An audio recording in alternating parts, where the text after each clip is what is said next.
Yeah. Hope everybody's paying attention today because we have Dr. Jade Teta on the show, and he has a podcast called Next Level Human, and he works in this space of integration of your life. So I want to welcome Jade to the show. How you doing, Doctor? John, thanks so much for having me. Appreciate it. Looking forward to this conversation, my friend. So yeah, man, you were out in LA and came back to the East Coast, and do you not feel like your clock, you're more dialed into grid? I'm a big believer about quantum grid, quantum field. Do you feel like you're dialed in a little more, being on this side of the world with the time and so forth? I always felt like I was more locked in on the East Coast. Yeah, well, you want to know, it's funny. On the West Coast, it feels very airy, very ethereal, very out there, very creative. And here on the East Coast, especially in Asheville, North Carolina, in the Appalachian Mountains, I feel very grounded. So I think dialed in is exactly what I would say. I feel very grounded, very dialed in, and very much in alignment with my purpose. It's almost like coming out here got me refocused, if that makes any sense. You know, I had this rationale about Italians, and I always felt like they were a pure source because whatever I talk about, I feel.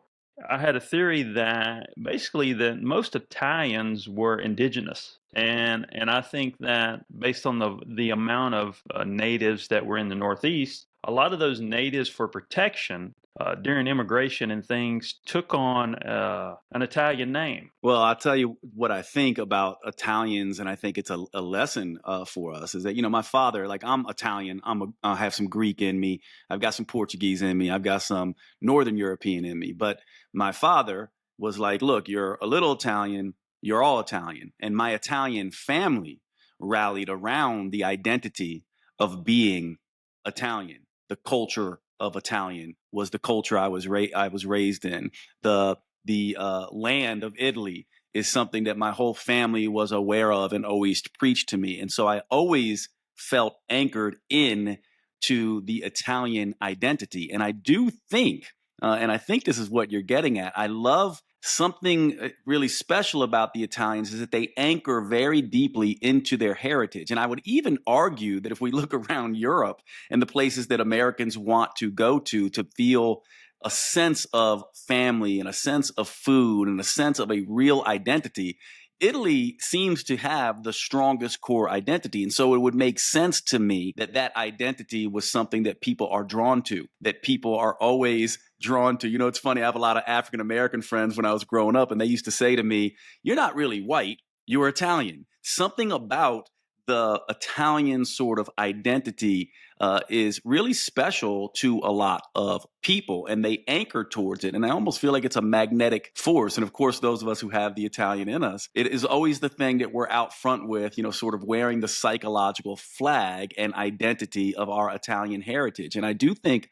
that says something really beautiful about the Italian culture, and I still think that's very strong even today. Well, if you think about that, you think about a pure source. You know, I'm all about pure source, creating a pure source. And you think about even now today, they don't even let GMOs in their country, and so they keep the bloodline strong.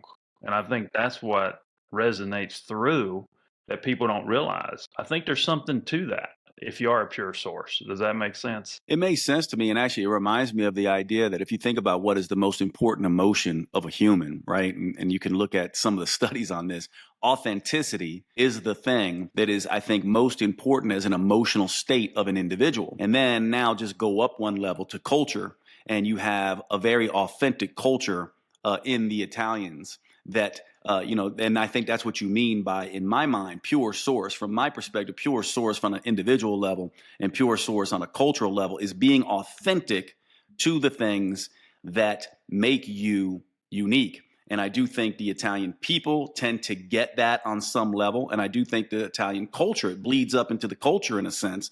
And the Italian culture is very much like that. And they're very determined to keep it that way because I think they see that it is inherently psychologically valuable, physically valuable to be authentic to who it is you are. Like if you think about our culture today, they talk about authenticity a lot, John, but they miss the fact that you don't want to be authentic to a past self or a current self. You want to be authentic to your next level human best self. And as a culture, it's kind of the same thing. You want to stick with the things that make that culture unique and beautiful. And you also want to help yourself evolve, the individuals of that culture evolve, and the culture itself evolve. And it seems like the Italian culture seems to be able to do that pretty nicely. They have this very strong structure that still remains in Italy. Then people like you and me and all of us who have left sort of, the Italian mainland bring that culture with us. It stays solid, and then we sort of evolve it. And so I oftentimes talk about this when you go to Italy and you see some of the foods that we enjoy here in the United States and how it's different from Italy, but also core to Italy. So, for example, you can't get fettuccine Alfredo in Italy. They just don't have that. Alfredo's a name. It's not a sauce, right? But, chicken Parmesan, you can't really get that in Italy either. You might get eggplant Parmesan. But the core of the Italian staple of food, the core of the Italian staple of culture, the core of the way of being remains. And I do love this sort of idea. And I think it's a really interesting place to start this conversation, because from my perspective, there's an old saying by Bruce Lee. He says, discard what is useless, take on what is useful, and keep what is uniquely your own. And I do think that's what a lot of, sort of the Italian Americans and people who are at their best in their individual authenticity and their cultural authenticity are essentially doing. And I do think that's how we humans evolve, actually. Finding thyself. People don't know what finding thyself is, and I don't think the Italians are looking for nobody. You know what I mean? Because like if you look at the Americans, we're looking for everybody, and we don't know how to find thyself. That's the number one thing. Yeah, and arguably the culture of the Italians, right? This is one of the things I'd be interested to see what your thought is on this, because we hear a lot about cultures that drink. Obviously, Italians do plenty of wine. They do lots of foods that we in America think are bad, right? But they are very family oriented. They're very close to their soil. They're very close to their food. And somehow that connection to community, that connection to the quality of food, that connection to family time, all of that seems to be protective against some of the things we have here in the United States. Like, what's the real difference? Here, we're disconnected.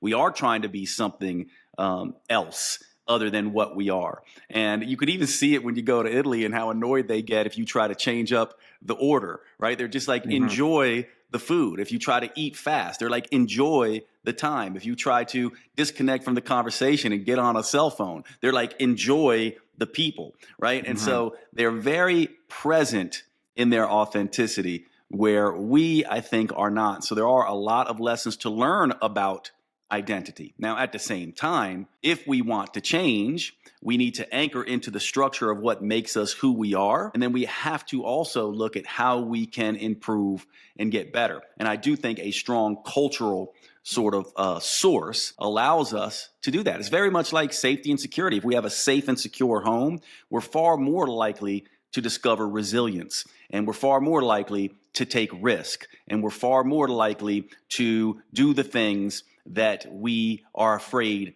to do. And I do think a strong cultural zeitgeist does that for us as well. We've just missed it in the United States, and I think that's part of the reason a lot of us struggle, to be honest. I have this thought process. So if you have a discovery mindset, it's going to take you longer to find an answer. And then that discovery could be light or dark. Living a Newtonian model of reality has basically hijacked our identity because it puts us behind the curve.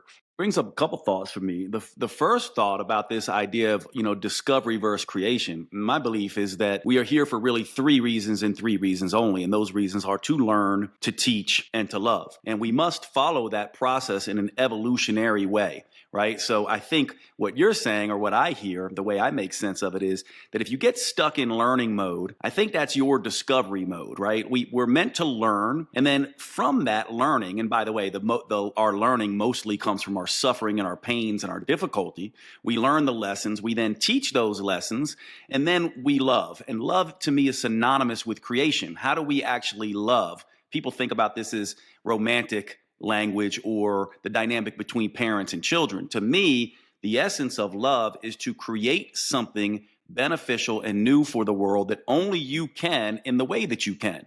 And so that happens with the evolution from learning to teaching to loving / creating. That's my first sort of thought on that. And the other thing is about the yin yang dynamic. The interesting thing about that is that I agree with you completely. I'm a non-dualist.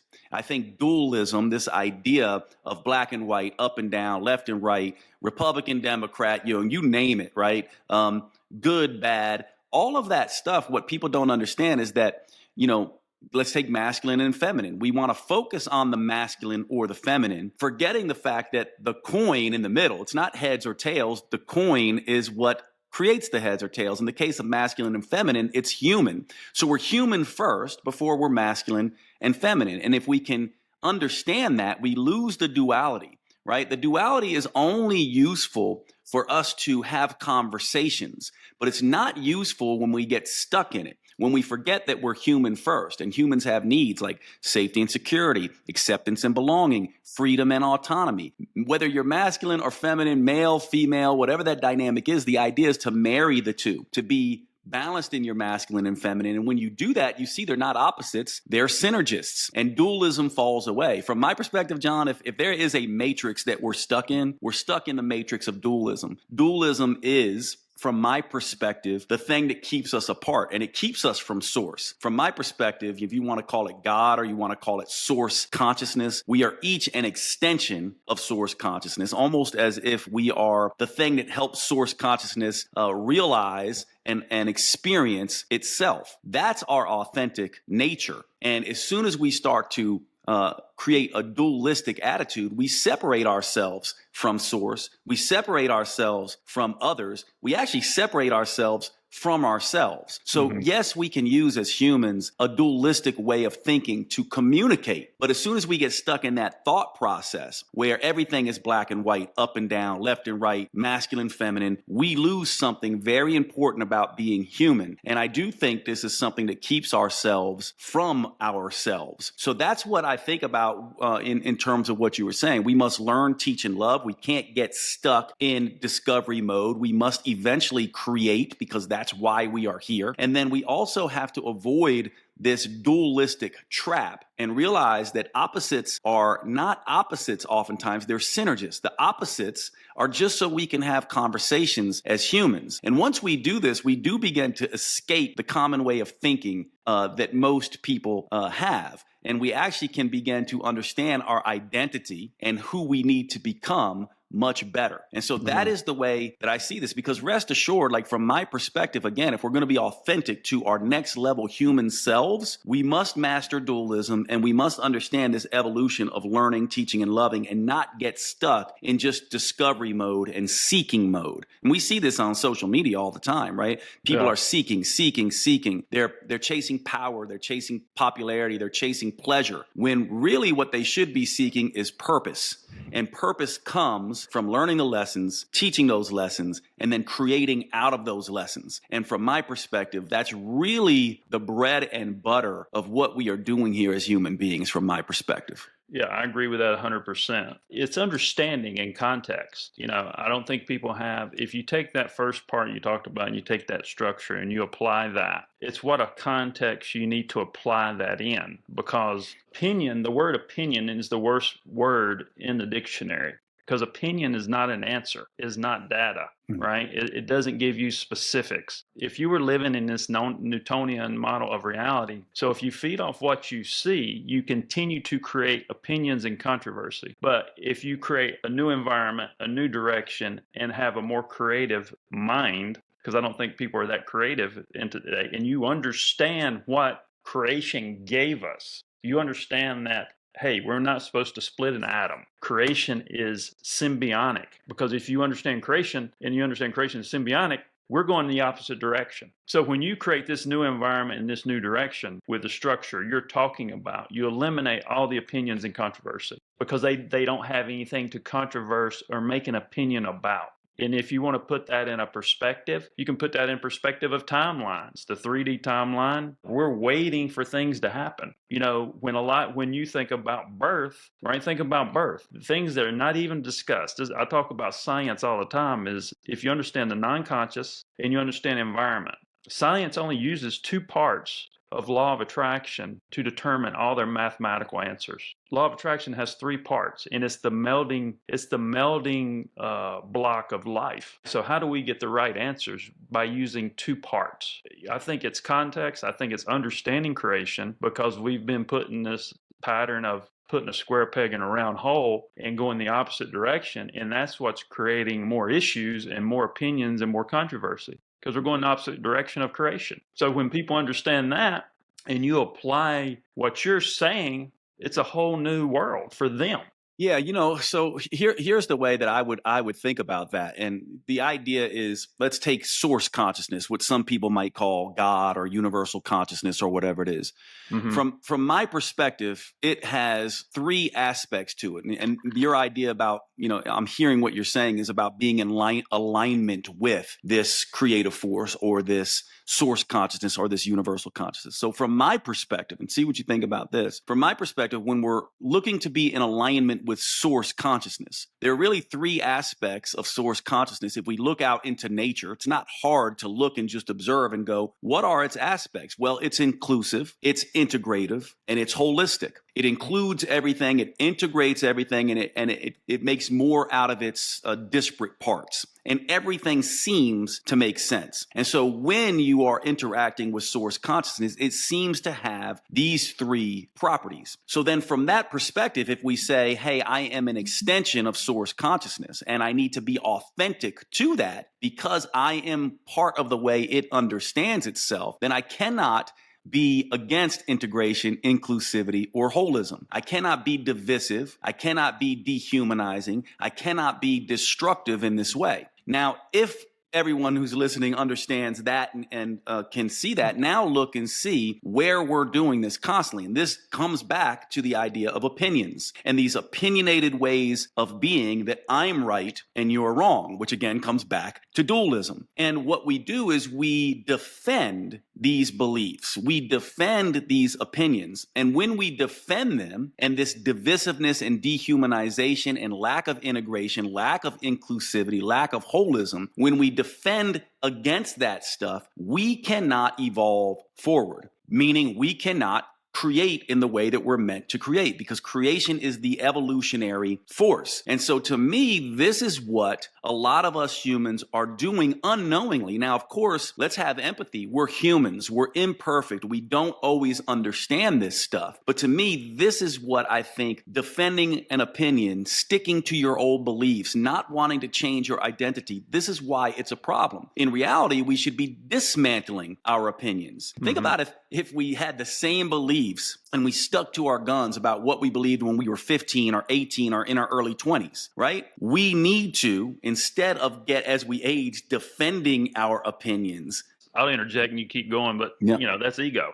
It's 100% ego. And what is ego, right? From my perspective, ego is the false belief that I am separate from the rest of the world and that I can exert my influence on the world without it having a say. And actually, I'll throw something out here at you, John, that drives me nuts, and you and I might disagree on this, but I'd be curious to hear your expertise on this. Let you mention the law of attraction. So from my perspective, what happens in the world of manifestation is that people, in my opinion, wrongly assume that they can just manifest whatever they want, forgetting the fact that it's not directive intention. I can't go, I want A, B, and C by X, Y, and Z on my terms, because I have to remember that there's something else involved here. It's not directive intention, goal-oriented, it's collaborative intention. So yes, I get to exert my influence, but the world gets to happen as well. And sometimes source consciousness and the world pulls us in directions that are better to help us learn, teach, and love than the direction we thought we were going. And our ego keeps us stuck in directive intention. This very much like, I want it this way, me, my, instead of collaborative intention. And if this isn't making sense to the listener, just think about it this way. Imagine source consciousness as a giant river flowing through, the universe, and you get to get in the river, sit on a canoe, and you get to control the oars. You are obliged, though, to go in the direction of source. You cannot turn and go upstream. If you do, you're going to have a very difficult life. However, what you can do is watch for the rocks, spot a particular eddy you want to pull over and hang out in, but you must always collaborate with source consciousness. You cannot be directive. And ego makes us think that we are in complete control. And you actually see this a lot in the world of manifestation. So I'm curious your thoughts on that, because I actually, in my work, see this is where people go wrong. You cannot supersede the collaborative relationship that you must have with source. If you get too directive, you're too ego involved. If you give it all away to source, you're not authentic enough and you're not taking responsibility. So we have to find this fine line between releasing our ego and taking enough responsibility. We have to realize we are immensely powerful and also not that important. We have to follow that line, and that's how we control ego in my mind. If you surrender to your ego and you find thyself, because bloodlines is a very real thing. You know, there's different bloodlines all over the world now.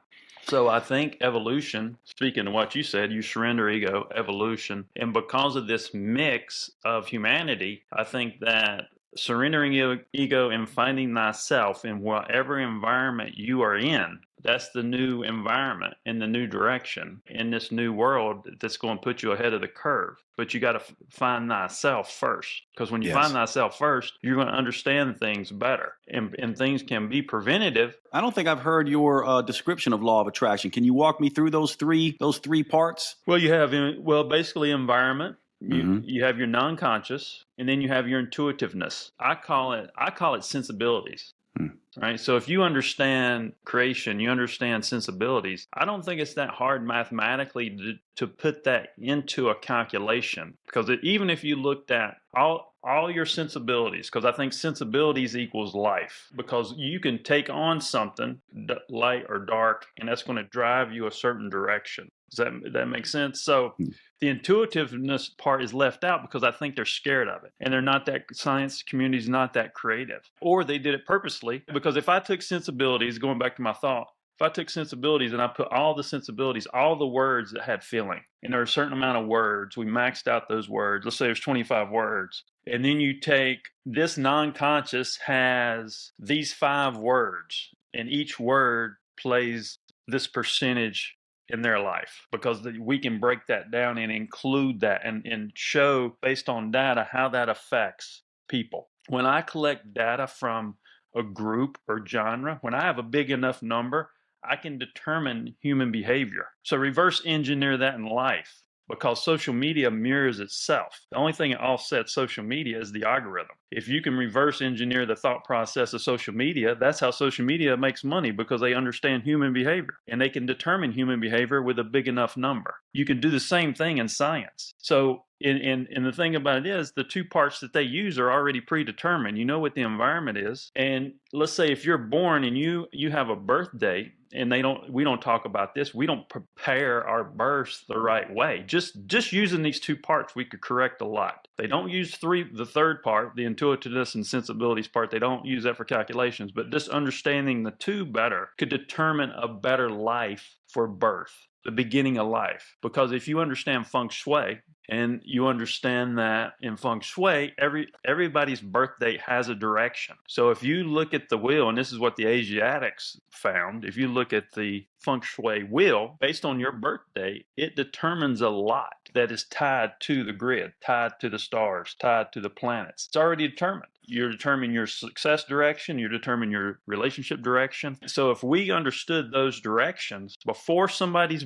born, we understand their environment, we understand their non-conscious, right? We're going to bring them in here and we're going to tell them that, hey, your romance is going to be this direction, your success is going to be this direction. Just in that part alone, we're giving them a step ahead. That's a preventative world. That's understanding the grid. That's understanding creation. Now let's break down life, and let's understand how your subconscious is being programmed in different years of your life. Because when your subconscious is over programmed and overstimulated, it eliminates people from getting to consciousness. because it's like a cobweb of bullshit, right? They don't know what consciousness is because their subconscious has been fucked up and how they've built their life. So if we prepare people just on their birthday, and then we prepare people what to expect and educated them what to expect on how things affect our life at certain periods of life, this goes back to the percentages of the words, the direction of what happens in the years of your life. You start to predetermine and then home in on this third part of law of attraction that science isn't using.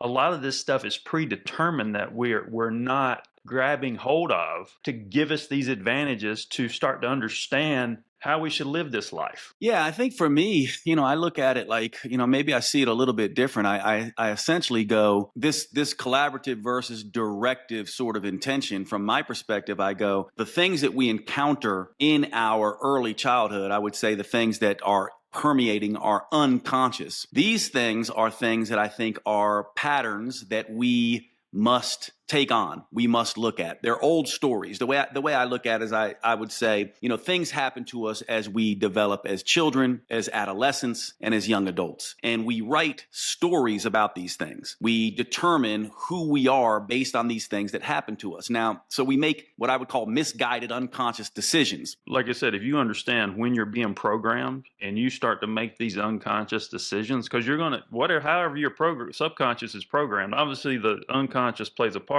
But you're going to start this subconscious programming that you experience through your life is going to start coming out through your unconscious. If you understood these hits, whether you had trauma or whatever it is, at least you can anticipate what your unconscious decisions are going to be. Well, yes, and here's the thing: we know that these struggles, these trials, these tribulations, even these capital T traumas get stuck in our unconscious, and we tend to not look at them, right? We tend to blame, complain, whimper, whine, distract, deny. At its worst, we will tend to become the hurt person who hurts people, right? We attack other people. But we must, in my mind, in order to create a life that we want, our next level human selves, we must go back and dismantle these old stories. I'll give you an example if it's hard for the listener to understand. For me, growing up, I had a very emotionally volatile mom. Okay. 1 minute I would come in the house with mud dripping down my leg and she would have no problem be laughing at my childhood antics. The next moment I would leave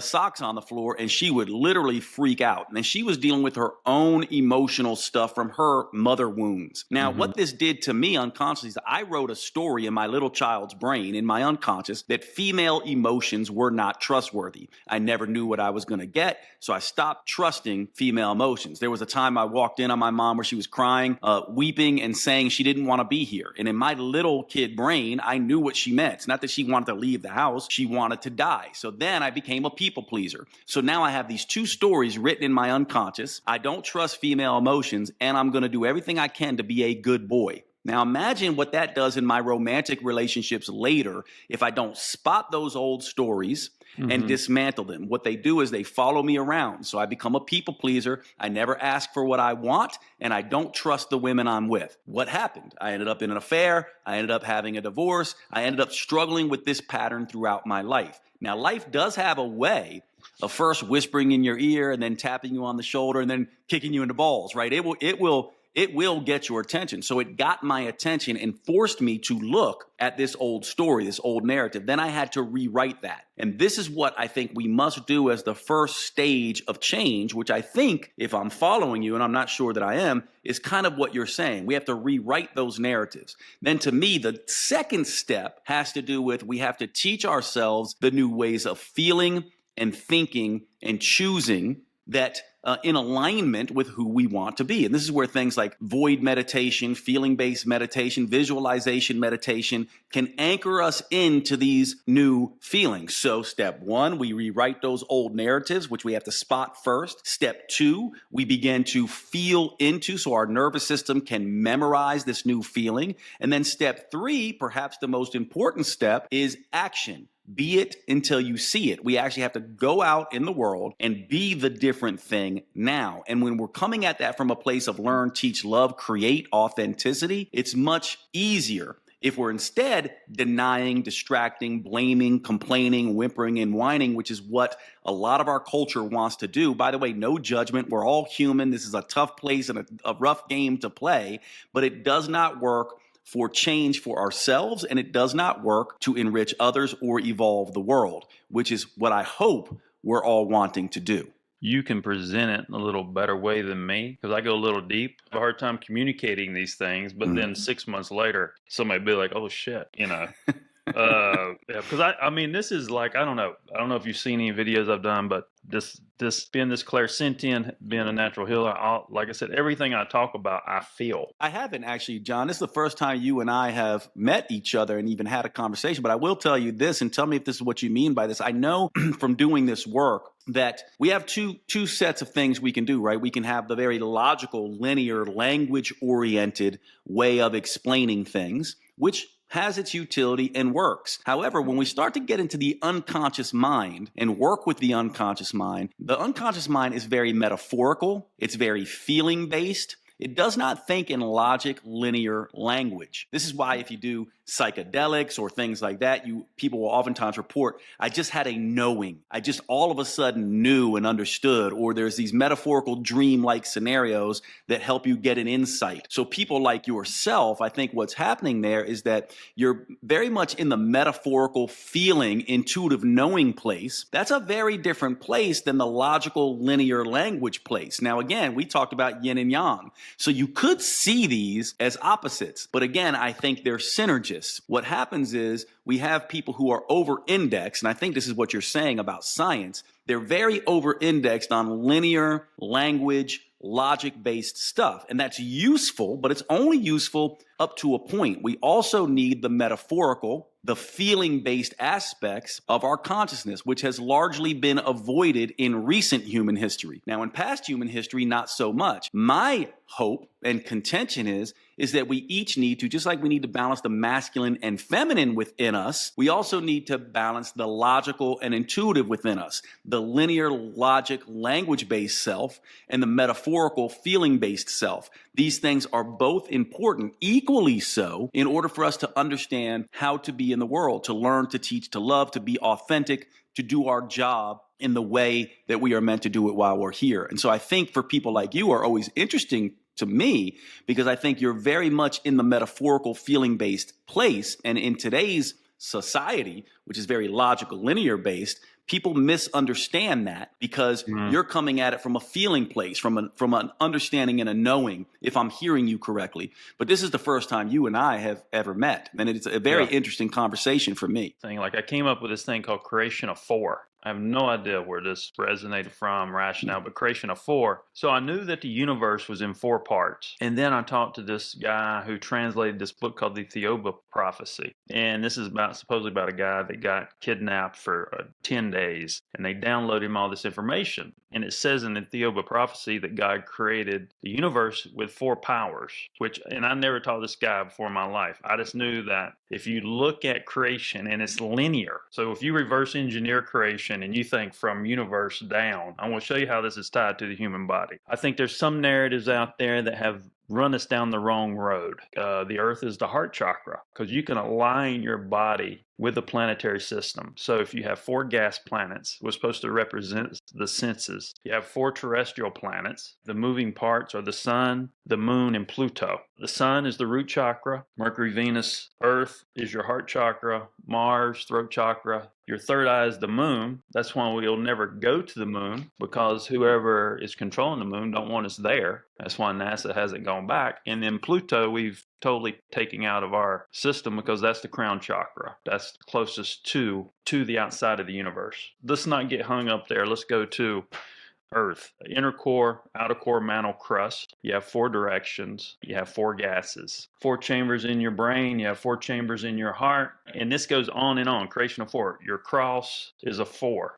4 in the Bible is creation. The 4 directions, the 4 gases, the 4 elements, right? And then you go to, then I started looking at the pineal gland and sensory. That's where, and going back to why I say sensibilities is life, because your pineal gland is your sensory. That encompasses all sensory. So when I looked at the symbol that the Egyptians used with the eye, representing the pineal gland. And I said that whatever they created was a pure source. So when you looked at that and you look how that's like your bone in your head. So the slant bone in your head that's tied to your pineal gland, if you take that slant and put it on a flat surface, that's a 1/4 slant. Now, okay, so you think about creation, reverse engineering creation from the 4 powers. God's data center is the pineal gland. That's where sensory is. That's where life is. That's the third part of this law of attraction that we're not using to get answers. Why would this bone, when all this stuff creation is for, talks about in the Bible, all the way to your pineal gland saying the pineal gland is God's data center, that bone's a 1/4 slant on a flat surface. I don't know anything about all of that, and it sounds out there to me, but I can tell you from my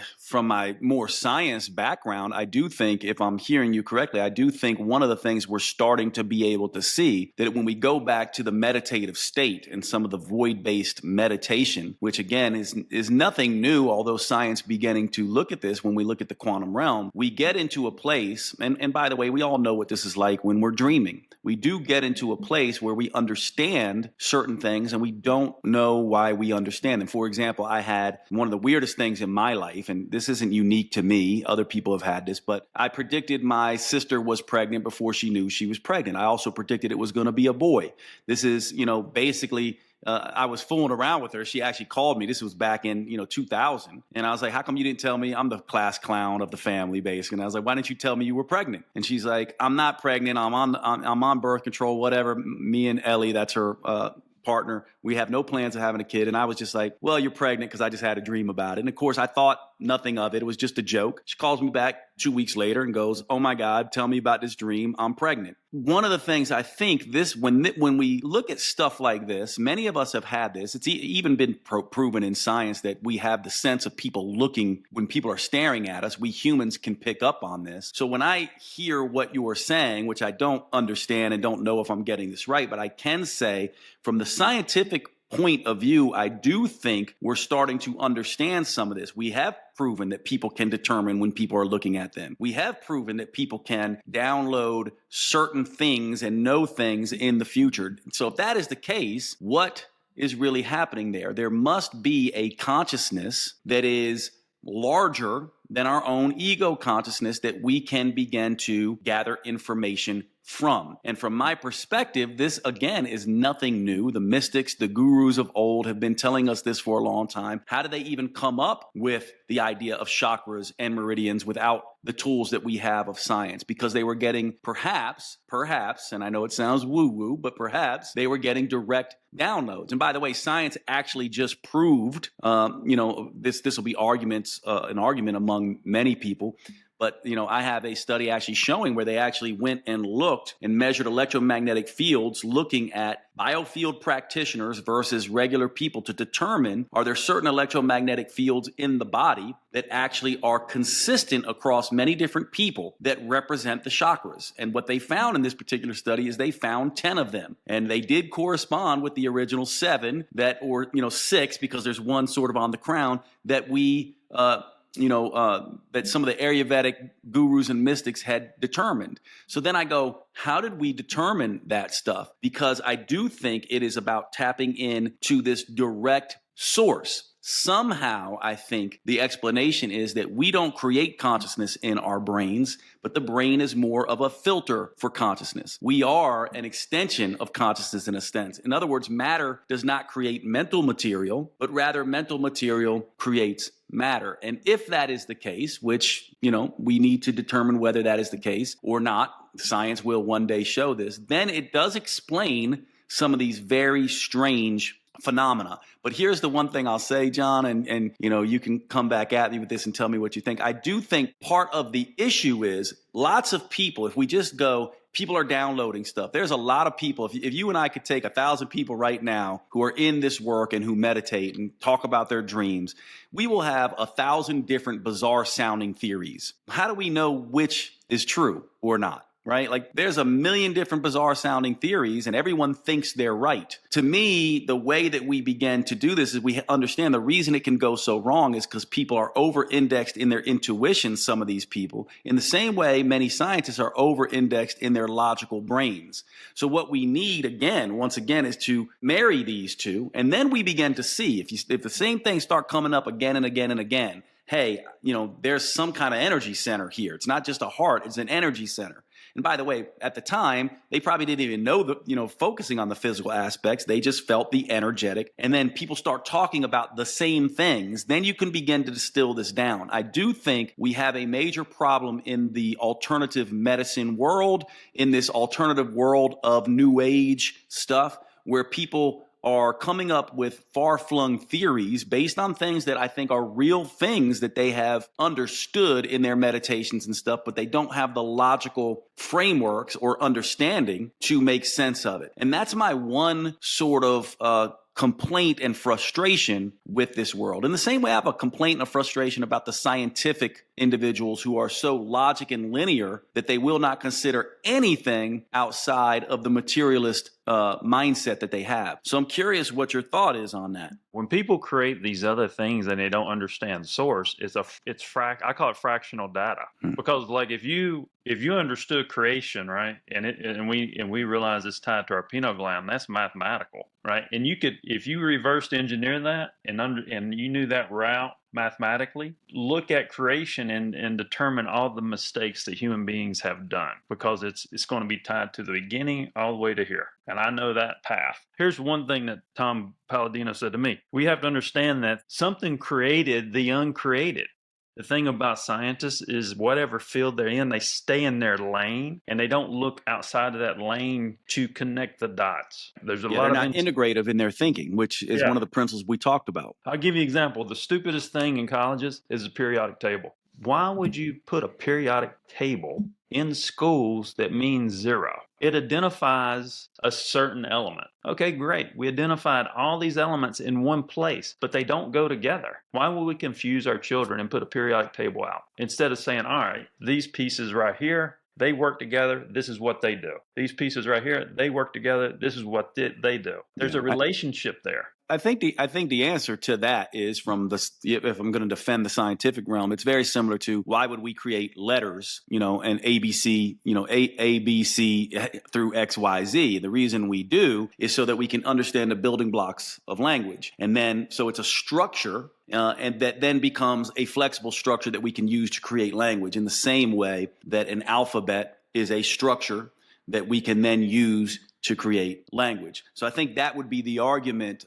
You don't know where to put them. The part for me is that I think the scientists, when they put that together, once you do know where to put them, because you then have organic chemistry and other ways and the ways these things interact. So it's kind of like, that when you put an alphabet together, right? But what I'm saying is that there does not come from creation. It's so far diluted. It's a fractional piece of information that doesn't have a tie to source. That I think we agree on. And this is the thing that many people will make, right? They'll say that science is slowly marching towards understanding source. And I think that's what you're saying. You're like, these parts don't get us to where we want to be. And I would say they do. It's just slow, and it's slower than a lot of people. And we also have people who would argue that there's a direct path to this, and that is more the meditative path. I don't know the answer to that, but I do know that I don't either. I mean, these are just the rationales that, like, when I think about this, it's not like I'm creating this idea. And the rationales can make sense of why they do what they do. Like, so if somebody comes up with something, everything's a fractional piece of source, always weaker. Fear's weak. Fear is a fractional piece of source. So I guess what I'm saying is all these fractional ideas and these fractional information, if you can really understand and reverse engineer and think about creation, think about creating how to birth something the right way, or how to create a pure source using content. I can do that with content. You know what I'm saying? If we can get people to think that way, understandings are going to be better than what we're being fed. We're being fed understandings that makes no sense. Yeah, well, one of the things that I would say to that, it does bring me back to your kind of comment about ego. The idea that ego will make you think you've got the whole thing figured out, and it will tend to create a situation where you think your outlandish ideas are actually the way it really is. Yeah. And of course, that's why I say it's always a collaborative thing, because life will tell you 100%. if that's I the agree way with it that. really is. Because I'm always a seeker, always thinking. I'm a deep thinker. I'm out there like, John, you need to be more lucid. Bruce Lee said, if you create a style, you create a title, you create a subject, and that subject becomes the gospel, you crystallize growth. Yes, I 1000% believe that, and one of the things I love about Bruce Lee is like a lot of his stuff was taken right from the Tao Te Ching, which is an ancient book with lots and lots of truths, but it really does come back to this idea of flow and, what I might call structured flexibility. Like a lot of what you and I have been talking about today is the idea that yes, there are some things that you require some structure, some guardrails, but you can't get solidified, crystallized in those things. You must be in flow also. And this does seem to be, once again, the integrative, inclusive, holistic aspects of what we see in nature. Yes, there are structures and there is flow. There's both, and they are not opposites. They are synergist. And once again, this brings us back to, the real law of Taoism, if we're going to look at that, is not opposites. Yin and yang was never meant to express opposites. It's actually meant to express connection. That yin and yang symbol with the black fish appearing to eat the white fish and the white fish appearing to eat the black fish. If the black fish was able to actually consume the white fish, what happens? The black fish stops being the black fish. It loses its uniqueness. It loses its differentiation. And so the rule then, to make sense of that, is just when I live my life, the idea of the next level human is that everything we do, we must consider self and other simultaneously. We can't put all the emphasis on us and neglect others because we can destroy ourselves in that, nor can we put all the emphasis on other and neglect ourselves because we destroy ourselves in that. We must always look at ourself and other simultaneously. That is the integrative, inclusive, holistic path. And I do think that's ultimately what nature is pointing us towards. I agree. And when you talk about vibrations, when animals look at you, and it speaks to finding balance within your life with other people and things around you, animals see us in swirls, vibrations of swirls. So the more you can slow down the human swirl and how animals perceive you, that's how you become symbiotic on Earth. That's heaven on Earth. If you can slow down your swirls to the swirls of the birds, that's when you can start to use the power of your environment around you. Kind of see that as energetic alignment. And I think that we all know what that feels like in a room full of people, right? We know that we can influence the energetics in a room by our intention. And we know other people can do that. Someone agitated comes in a room, you can easily feel agitated. That's how I look at it. And I think animals do, pick up on those same kinds of things. We know this, we just don't oftentimes talk about it. That's a purely energetic thing. I'm not talking about someone coming in and yelling and screaming. I'm talking about someone coming into a room and being anchored and compassionate in their energetics. You wouldn't even know. You tend to notice them. We call that charisma, right? A mix of power, presence, and warmth. We know that we can influence people, and I do think we influence the world around us as well. Animals are not immune to this, and perhaps even more sensitive to it because they don't have the same. Not all animals anyway have the same linearity and logical way of processing things that we do, and so perhaps they're even more in touch with these energetics of humans. But of course, we can talk about this with humans all the time. We just tend to ignore these energetics. We know when someone walks in a room that they influence our energies. Walk through the process of you working with somebody. Well, when I work with someone, it's really about patterns, right? Like what I'm actually doing is looking at the repeated patterns, the recurrent obstacles, and the stuck emotions in their lives. People want to transform, right? They say they want to change. We all want that. But what we do is we get stuck in repeated patterns, recurrent obstacles, stuck emotions. And these recurrent patterns, recurrent obstacles, and stuck emotions come from old stories, old narratives that we told in our childhood development, our adolescent development, and our young adulthood development. These misguided, unconscious decisions. Misguided because we didn't have the tools, the know-how, the wisdom, right? The information to get those lessons clearly. So they become misguided unconscious decisions, or mud. We get stuck in the mud, and our patterns in life tell us whether we're stuck in the mud. So step one is going back and looking at the stories that we tell about ourselves and the world that are keeping us stuck in these patterns. That's the first step to transformation. The next step to transformation is realizing that our nervous systems get stuck in particular feeling and thinking states. And those feeling and thinking states are attached to those old patterns. So this is why some of the stuff that people do, like, they go to these meditation retreats and these feeling-based retreats, and they feel good while they're there, but they make no change when they leave, because in order for it to really stick, they need to unpack all the old stories. So then that's step one. Step two is now we can drop into the feeling state to get our nervous system to memorize a different emotion and a different thought process. And then step three is very much like cognitive behavioral therapy or exposure therapy. Now we take you out into the world and we give you little challenges, which I would call fear PRs. PR is a personal record taken from the strength conditioning world. Fear PRs, little challenges that slowly change the way you see yourself. I'll give you an example of this. Let's say someone is afraid of being alone. So a fear PR level 1 might be go to the movies. While you're getting the ticket, you'll be apprehensive. While you're leaving, you'll be apprehensive, but the movie's going to distract you while you're there. That's an easy challenge of someone of fear being alone. Fear PR level 2 might be go out to eat alone.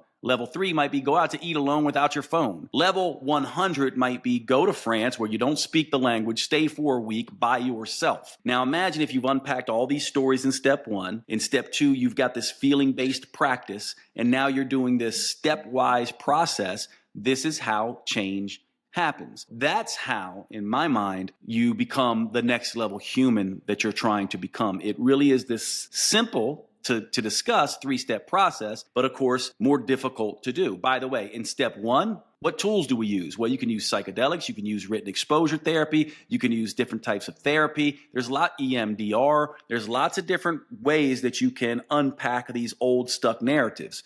In the second phase, what are the tools?